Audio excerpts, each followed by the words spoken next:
Meus amigos, nós estamos de volta agora para conversar sobre a propaganda eleitoral em meios de comunicação de massa. Conversar sobre a propaganda eleitoral feita através do rádio e da televisão. Veja, a primeira regra a lembrar aqui é que rádio e TV são concessionárias de serviço público de radiodifusão de sons e imagens. E, portanto, o artigo 21 da nossa Constituição, não estou falando da legislação eleitoral, estou falando do texto da Constituição. O artigo 21 diz que compete exclusivamente à União, competência exclusiva da União, competência administrativa, a radiodifusão de sons e imagens. Só que o artigo 21 vai dizer o seguinte, que a União pode fazer isso diretamente ou pode fazer isso através de concessão à iniciativa privada, que é a forma como ela faz. Então, nós temos canais públicos de rádio e TV, mas temos também canais privados. Os canais privados, as redes privadas de rádio e de televisão, embora sejam privadas, particulares, elas são concessionárias de um serviço público. E por serem concessão pública, vale aquela regra, aquela máxima da proibição da propaganda eleitoral.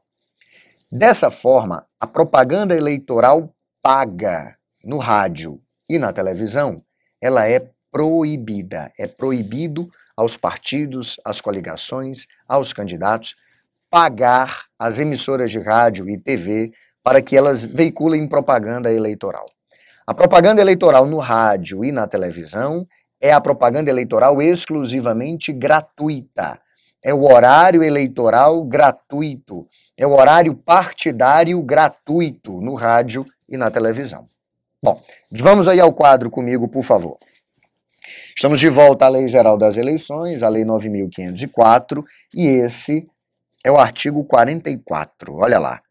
A propaganda eleitoral no rádio e na televisão restringe-se ao horário gratuito definido nesta lei, sendo vedada a veiculação de propaganda paga. Não pode haver propaganda paga no rádio e na televisão. Eu estou destacando isso de maneira muito enfática, porque essa é uma diferença importante com relação à propaganda que acontece na imprensa escrita. Jornais e revistas não são concessionários do poder público. Jornais e revistas são fruto da autonomia da vontade individual, da liberdade de iniciativa econômica. Não dependem de licença, de permissão, de autorização, de concessão do poder público para funcionar. Dessa maneira, como não dependem de concessão do poder público, é possível sim pagar para publicar propaganda no jornal e na revista. E nós já conversamos sobre isso aqui quando tratamos da propaganda impressa, da propaganda gráfica. Só que tem as restrições, não é isso? Vamos lembrar as restrições? Eu só posso pagar por até 10 anúncios em cada veículo de comunicação, em cada jornal, em cada revista. Esses 10 anúncios devem ser publicados em dias diversos, eles não podem estar concentrados. O anúncio deve ter a dimensão máxima de 1/8 de página de jornal, ou de 1/4 de página de revista. E além disso, o anúncio pago deve informar o valor que o candidato, o partido, a coligação está desembolsando para ter aquele anúncio veiculado no jornal ou na revista.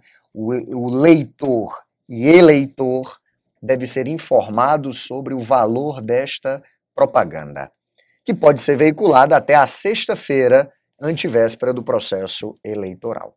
Veja, isso é impossível na televisão e no rádio.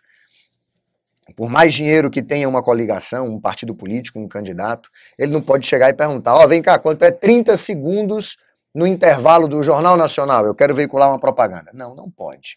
No rádio e na televisão, a propaganda paga é proibida, a propaganda é exclusivamente a propaganda eleitoral gratuita. Tudo bem? Há uma outra diferença importante aqui, uma outra diferença fundamental. A imprensa escrita, jornais e revistas, como não são concessão do poder público, como são fruto da liberdade de iniciativa econômica, como são fruto da autonomia da vontade individual, jornais e revistas impressos podem sim se posicionar politicamente no processo eleitoral. Então, um jornal da sua cidade pode sim lançar um editorial em que diga claramente o seguinte: olha, nós aqui nesse jornal apoiamos a candidatura tal. E apoiamos a candidatura tal por isso, por isso, por isso, por isso, por aquilo outro. Ou então dizer, nós aqui não apoiamos determinado candidato. E não apoiamos esse candidato por isso, por isso, por isso, por isso, por aquilo outro. Expressar isso no seu editorial. Dizer com todas as letras. É possível isso? É perfeitamente possível. Perfeitamente possível. Vamos lá. Se no próximo, na próxima eleição presidencial, certo? Que nós não sabemos quando será, se é em 2017 ou em 2018.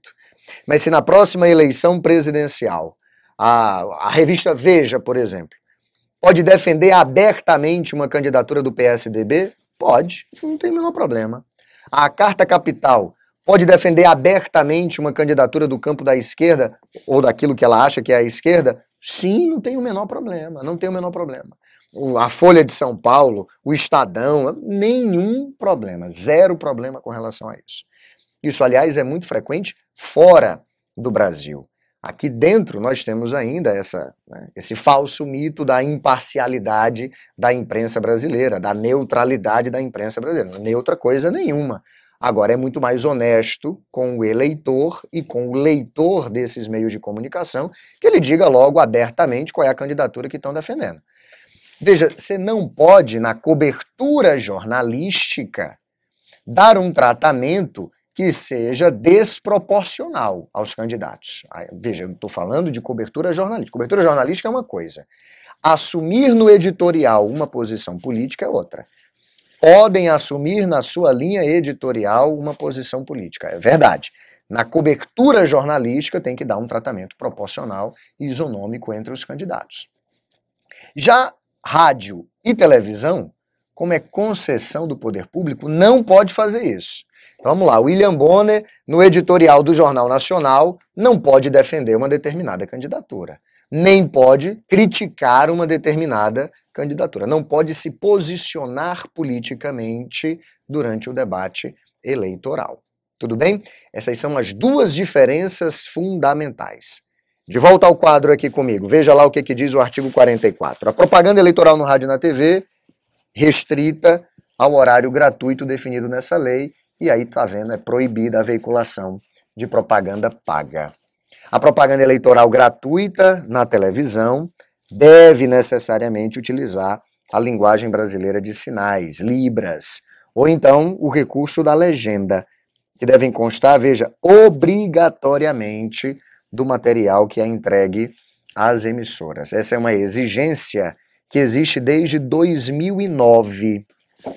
Antes de 2009, raramente você via na propaganda eleitoral do rádio e da televisão, né, sobretudo da televisão, raramente você via aquele quadrinho destacado com uma pessoa fazendo a linguagem de sinais. Ou mesmo o recurso da legenda, para quem não conseguia ouvir a mensagem que era transmitida, para que essa pessoa pudesse ler ou que pudesse interpretar na linguagem brasileira de sinais. A partir de 2009, isso passou a ser obrigatório. Veja, o partido, a coligação, o candidato que enviar para as emissoras o seu material de campanha do horário eleitoral sem a linguagem de sinais ou sem o recurso de legendas vai ser multado, certo? A propaganda não pode ser exibida sem a linguagem de sinais ou sem o recurso da legenda. E veja, lembra do enunciado, né? Lembra que não se pode pagar pela propaganda no rádio e na televisão.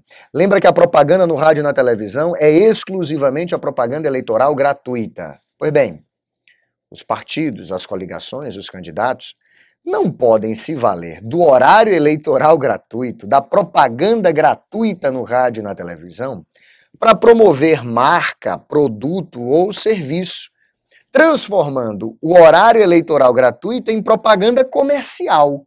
Isso não pode ser feito. Veja aí o que diz o parágrafo 2º. Olha, o horário reservado à propaganda eleitoral, não será permitido a utilização comercial ou a propaganda realizada com a intenção, ainda que disfarçada, ainda que subliminar, de promover uma marca ou um produto. Vamos lá, a Marina Silva no horário eleitoral gratuito promovendo a Natura. Não pode, certo? Bom, a partir daqui, eu converso com você sobre o que as emissoras de rádio e televisão elas não podem fazer durante o período eleitoral. Agora estamos falando da cobertura jornalística, estamos falando da programação normal do rádio e da televisão e de como eles são afetados em razão do processo eleitoral. De olho no quadro comigo, nós chegamos agora ao artigo 45. Tá aqui, olha. Encerrado o prazo para a realização das convenções no ano das eleições, é vedado às emissoras de rádio e televisão, em sua programação normal, em seu noticiário. Vamos lá. Quando é que é encerrado o prazo para a realização das convenções eleitorais? Esse prazo é encerrado no dia 5 de agosto. Esse prazo vai do dia 20 ao dia 5 de agosto. Então, quando o enunciado diz assim, encerrado o prazo das convenções, significa dizer o seguinte, escolhidos os candidatos, entendeu?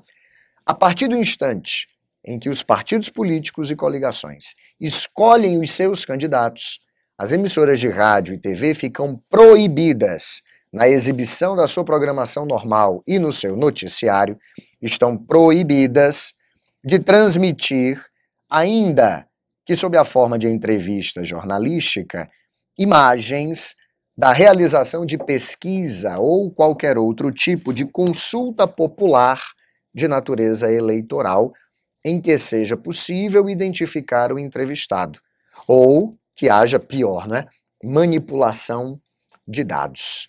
Entenda qual é a restrição que está sendo imposta aí no inciso 1º. É evidente que eu não estou proibindo a emissora de rádio e TV de exibir a pesquisa, o resultado da pesquisa. Candidato fulano de tal tem tantos por cento de intenção de voto. Da última pesquisa para cá subiu tantos pontos, caiu tantos pontos. Não estou dizendo isso. O que eu estou dizendo é que ela não pode exibir imagens da pesquisa sendo realizada, da consulta sendo feita ao eleitor. Isso é o que não pode ser exibido. Está aqui, olha. Não posso exibir imagens da realização da pesquisa, imagens da realização da consulta em que seja possível identificar o entrevistado. Isso daí é o que ela não pode fazer. Também não pode dar tratamento privilegiado a candidato, partido ou coligação. Isso aqui é uma regra interessante. Veja, não pode dar tratamento privilegiado. Muito bem, mas olha o que diz essa decisão do TSE. É uma decisão de 2014, portanto, é uma decisão relativamente recente. Veja, esse dispositivo não garante espaço idêntico na mídia a todos os candidatos. Garante o quê? Garante um tratamento que é proporcional à participação de cada um no cenário político. Eu não posso privilegiar determinada candidatura, partido ou coligação. Mas isso não significa dizer que eu tenho que dar a todos os candidatos o mesmo tempo de cobertura jornalística. Sabe por quê? Porque os candidatos, eles possuem volume de campanha diferente. Além de possuir um volume de campanha diferente, os candidatos têm também uma influência eleitoral diferente, um poder diferente de gerar fatos jornalísticos. Então é evidente que a cobertura não pode ser igual. Porque, veja, no processo eleitoral, eu vou ter candidatos que durante um determinado dia têm um ato de campanha, um único ato de campanha. Aí você consulta lá a agenda do candidato. Aí a agenda do candidato diz assim, dia tal, gravação do programa eleitoral. Acabou-se. Aí você vai consultar a agenda do outro candidato, tem 10 atos de campanha para aquele dia. Naquele dia o candidato vai participar de bandeiraço, vai participar de carreata, vai ter comício, vai ter entrevista. Entende o que eu estou querendo dizer?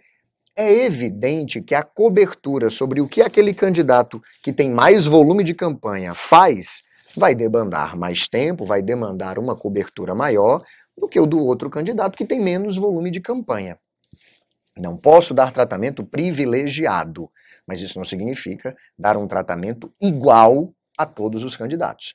Significa dar um tratamento que é proporcional ao volume da campanha, proporcional à influência eleitoral, à influência política de cada um dos candidatos. Bom, também não posso, de volta aí ao quadro, olha, também não posso veicular ou divulgar filmes, novelas, minisséries ou qualquer outro programa com alusão ou crítica a candidato ou partido político. Mesmo que de maneira dissimulada, viu? Exceto programas jornalísticos, exceto os debates políticos. Também não posso divulgar nome de programa que se refira a candidato escolhido em convenção, ainda quando o nome desse programa já existia, viu? Inclusive se coincidente com o nome do candidato ou com a variação nominal por ele adotada. Sendo o nome do programa o mesmo que o nome do candidato, fica proibida a sua divulgação e se for divulgado, você cancela o registro da candidatura lá do candidato, tá certo? Cuidado para não confundir esse inciso sexto com o que você está vendo aí no parágrafo primeiro. O parágrafo primeiro está dizendo o seguinte: a partir do dia 30 de junho do ano da eleição, é proibido ainda às emissoras transmitir programa apresentado ou comentado por pré-candidato, sob pena, no caso da sua escolha em convenção, de imposição de multa prevista no parágrafo 2º e de cancelamento do registro da candidatura. Está aqui a multa, ó. A multa que pode ir de 1.000 a 20 mil, de 20 mil a 100 mil o FIR. Estou falando de 20 mil a praticamente 100 mil reais, porque esse último valor da UFI aqui, da Unidade Fiscal de Referência, é R$ 1,06. Então, sem prejuízo do parágrafo único do artigo 55, não observar esse dispositivo, sujeita a emissora ao pagamento de uma multa no valor de 20 mil a 100 mil FIIs. E se for reincidente, duplica o diabo da multa, certo? Então vamos entender aqui essa história. Tu imagina o seguinte, o Luciano Huck é candidato, Faustão é candidato. Estou citando esses dois porque eles têm um nome do programa que faz alusão aos seus próprios nomes, né? O Domingão do Faustão, o Caldeirão do Huck e tudo mais. Muito bem. Aí veja só, a partir do dia 30 de junho, aquele que vai ser candidato tem que sair do programa. Então vamos lá, o Faustão vai ser candidato. Então, a partir do dia 30 de junho, ele não pode mais apresentar o programa Domingão do Faustão. Não pode mais apresentar o programa. Veja, o programa continua sendo exibido, viu? O programa continua com o mesmo nome, Domingão do Faustão, não tem o menor problema. Por quê? Porque só a partir do instante que é escolhido em convenção, vamos lá, a convenção foi no dia 5 de agosto. A partir desse dia, o Faustão é de fato candidato? É. Então, o nome do programa tem que mudar. Veja, desde o dia 30 de junho, o Faustão já não estava mais no programa. E desde a data da convenção, o programa muda de nome. Então, para a gente sintetizar aqui essa mudança, tá certo? Vamos lá. O candidato não pode apresentar e nem comentar programa no rádio e na TV a partir do dia 30 de junho, quando ele ainda é pré-candidato, viu? Pré-candidato porque a convenção só vai ser no dia 20 de julho, de 20 de julho a 5 de agosto. Então, se você é apresentador ou comentarista de programa de rádio ou TV, se você tem a intenção de ser candidato, já a partir do dia 30 de junho do ano eleitoral, você não pode mais participar do programa. Se a sua intenção se concretizar e você foi escolhido em convenção, a partir do instante da convenção, o programa não pode mais fazer alusão ao seu nome.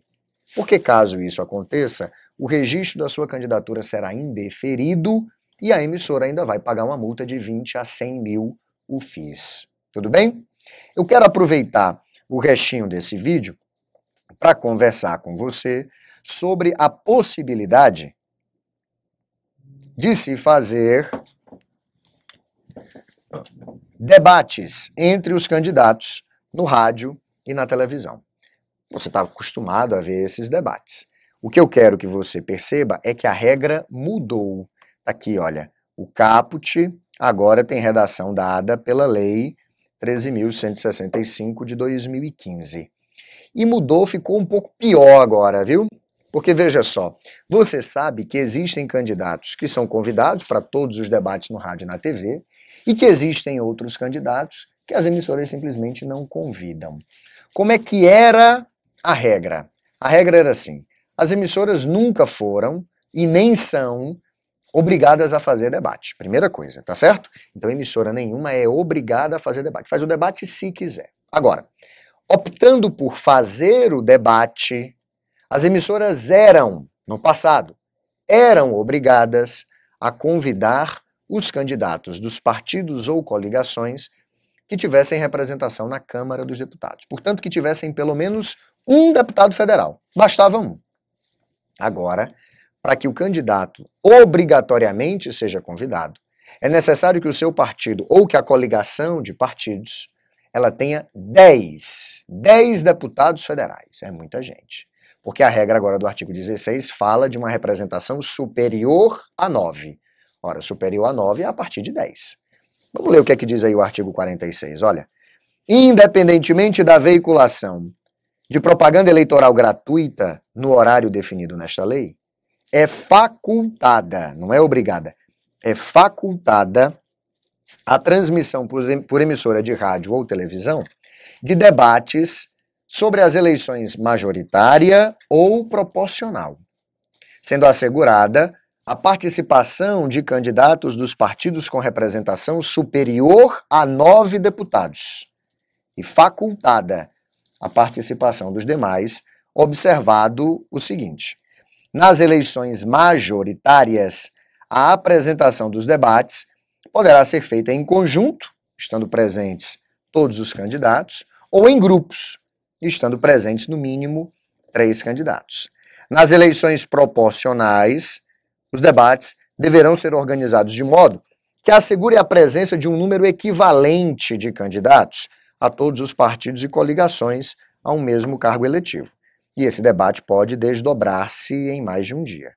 Os debates deverão ser parte da programação previamente estabelecida e divulgada pela emissora, fazendo-se mediante sorteio a escolha do dia e a ordem da fala de cada candidato, salvo se for celebrado acordo em outro sentido entre os partidos e coligações interessados.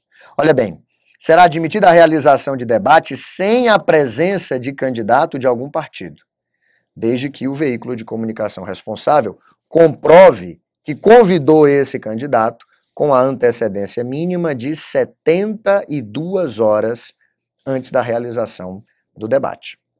É vedada a presença de um mesmo candidato proporcional em mais de um debate na mesma emissora. O debate vai ser realizado, estou lá no parágrafo 4º, segundo as regras estabelecidas em acordo celebrado entre os partidos políticos e a emissora, dando ciência disso à Justiça Eleitoral. Muito bem.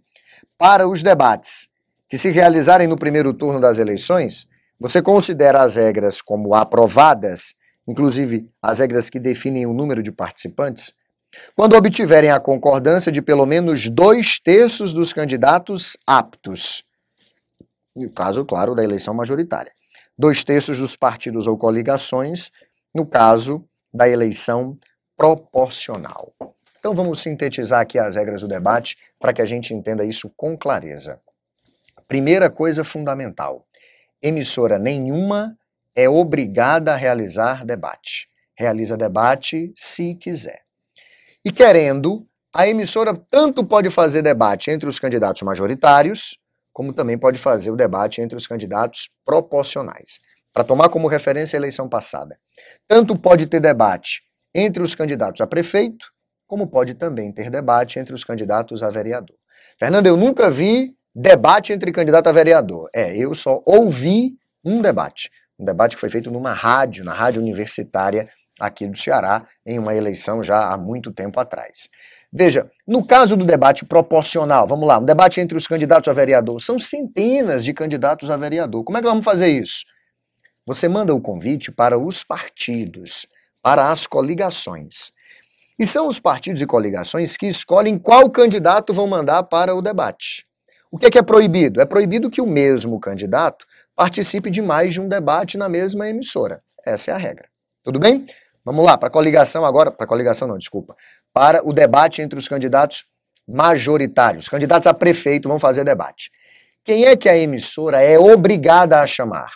Ela é obrigada a chamar os candidatos dos partidos ou coligações que tenham pelo menos 10 deputados federais, uma representação superior a 9, é o que diz o artigo 46, representação superior a 9.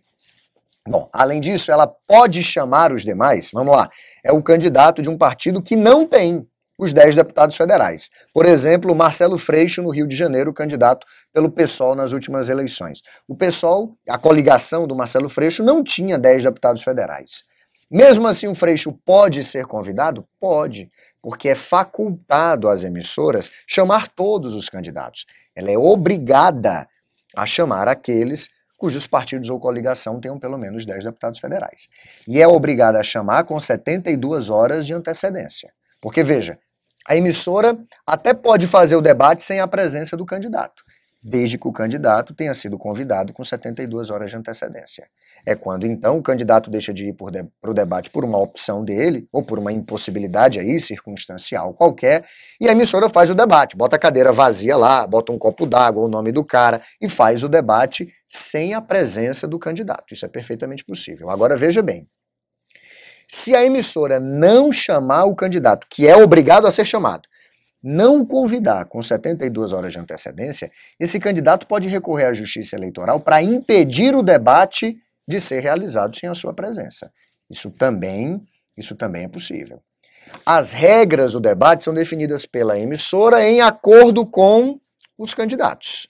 O acordo, se não é unânime, tem que ser aprovado por pelo menos 2/3 dos candidatos aptos a participar do debate. 2/3 dos candidatos de partidos ou coligação com pelo menos 10 deputados federais.